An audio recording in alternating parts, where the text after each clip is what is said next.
अब्दुल्ला, आज खेलने का कोई इरादा नहीं। कब से ब्रेक हो चुकी है। मैं कब से तुम्हें ही ढूंढ रहा हूँ, तुम नजर ही नहीं आ रहे हो। वैसे रोजा रख के खेलने में अपना ही मजा है। मुझे तो रोजा रख के खेलने में बहुत मजा आता है। तुम्हें भी मजा आ रहा है ना? अच्छा, ये बताओ कि तुम लोग इफ्तार में क्या क्या बनाते हो? हम लोग तो कुछ भी खास नहीं बनाते, बस खाना ही बनाते हैं। तो क्या तुम लोग समोसे, पकोड़े और बाकी चीजें नहीं बनाते हो? अरे नहीं, मेरे अब्बू तो मेहनत मजदूरी करने वाले इंसान हैं। हम लोग खाना ही खा लें, बड़ी तो बात क्या है। तुम लोगों के घर के पास से इफ्तारी वगैरह नहीं आती है क्या? जैसे हमारे घर में तो हर दूसरे दिन इफ्तार पार्टीज होती हैं। गांव वाले तो खुद बहुत ज्यादा गरीब हैं, वो भला बेचारे क्या किसी को इफ्तार करवाएंगे। कभी कभी तो उनके अपने पास इफ्तार के लिए पैसे नहीं होते। लेकिन तुमने मुझे कभी इस बारे में कुछ बताया ही नहीं यार। कुछ तो बताया होता। मुझे अपने दोस्त के लिए कुछ ना कुछ तो करना ही पड़ेगा। मैं इस तरह हाथ पर हाथ रख के नहीं बैठ सकता।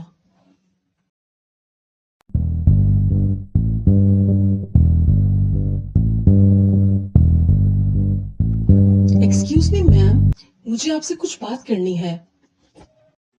जी हसन बेटा, बोले क्या बात है। मैं आपकी क्या मदद कर सकती हूँ। मैम, क्या मुझे अब्दुल्ला के घर का एड्रेस मिल सकता है? लेकिन क्यों बेटा। मैम, दरअसल मैं अब्दुल्ला और उसके गांव वालों की थोड़ी मदद करना चाहता हूँ और मैं उसको सरप्राइज देना चाहता हूँ। इसलिए मैं उससे एड्रेस नहीं ले रहा।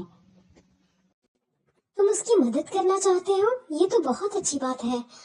उसके गांव वाले तो बहुत गरीब लोग हैं, अगर तुम उनकी मदद करोगे तो ये तो बहुत अच्छी बात है। अच्छा चलो, ऐसा करो कि तुम थोड़ी देर के बाद मेरी क्लास में आना, मैं तुम्हें वहां से एड्रेस दे दूंगी। जी मैम, मैं थोड़ी देर में आपकी क्लास में आ जाऊंगा। शुक्रिया मैम। मैम, मे आई कम इन? क्या मैं अंदर आ जाऊं मैम? जी जी हसन बेटा, आ जाए अंदर।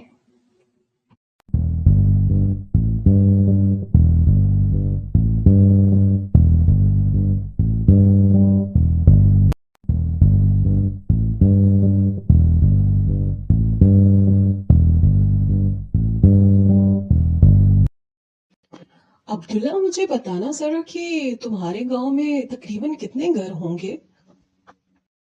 मेरे गांव में तो शायद 400 से 500 घर होंगे। लेकिन तुम क्यों पूछ रहे हो। हाँ, मैं तो बस ऐसे ही पूछ रहा था। अच्छा, कल हम स्कूल के बाद खेलने चलेंगे, ठीक है ना?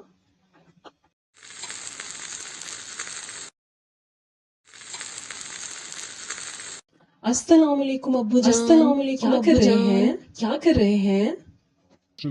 हसन बेटा, तुम आ गए। चलो जल्दी से अपना बैग रखो और अपना सामान रखो, और अपनी अम्मी को कुछ इफ्तारी का सामान ला दो। अब्बू जान, क्या आज भी घर में इफ्तार पार्टी रखी है? ये रोज रोज इफ्तार पार्टीज क्यों रखते हैं आप लोग अब्बू जान? बेटा, तुम्हारी अम्मी की स्कूल की कुछ दोस्तों ने आना है, अपनी अम्मी से ही बात कर लो।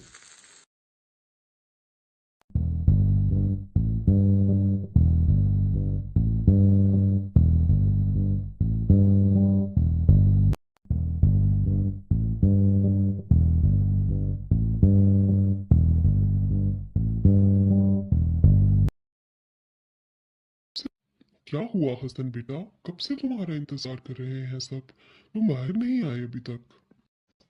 अब्बू जान, मैं यहीं खाना खाऊंगा। मुझे चलो, मैं बाहर नहीं। तुम्हारी अम्मी जान को बोलता हूँ कि तुम्हारा खाना अंदर ही भेज दे। तुम अंदर। हसन बेटा, मैं देख रहा हूँ तुम जब से स्कूल से आए हो बहुत परेशान लग रहे हो। क्या बात है बेटा, मुझे बताओ। कोई बात है बेटा जो तुम्हें परेशान किए जा रही है। मुझसे शेयर कर लो बेटा, हो सकता है कि मैं कोई सोल्यूशन निकाल दूं। अबू जान, बात यह है कि ये जो रोज रोज की इफ्तार पार्टी है, इसका क्या फायदा है? क्या इस्लाम में इसका कोई कॉन्सेप्ट है? और ऐसे लोग जो कि पहले से ही अमीर हैं, इनकी इफ्तार पार्टी करने का क्या फायदा? फायदा तो कोई नहीं है बेटा। लेकिन अबू जान, इससे तो सिर्फ गुनाह मिलता है। क्योंकि मैंने देखा कि आंटियां बैठकर दूसरों की बुराइयां कर रही हैं। बेटा, तुम बिल्कुल ठीक कह रहे हो। तुम्हारे पास अगर कोई आइडिया है तो मुझे बताओ। हम कुछ और करते हैं। चलो बेटा, इफ्तार में बस थोड़ी ही देर रह गई है। तुम्हारे दोस्त की तरफ जाना है और उसको सरप्राइज भी तो देना है बेटा। तुम्हारा मशवरा मुझे बहुत अच्छा लगा बेटा। अब्बू जान, मैं तो कब से आपका इंतजार कर रहा हूँ। मुझसे तो अपनी खुशी संभाली नहीं जा रही।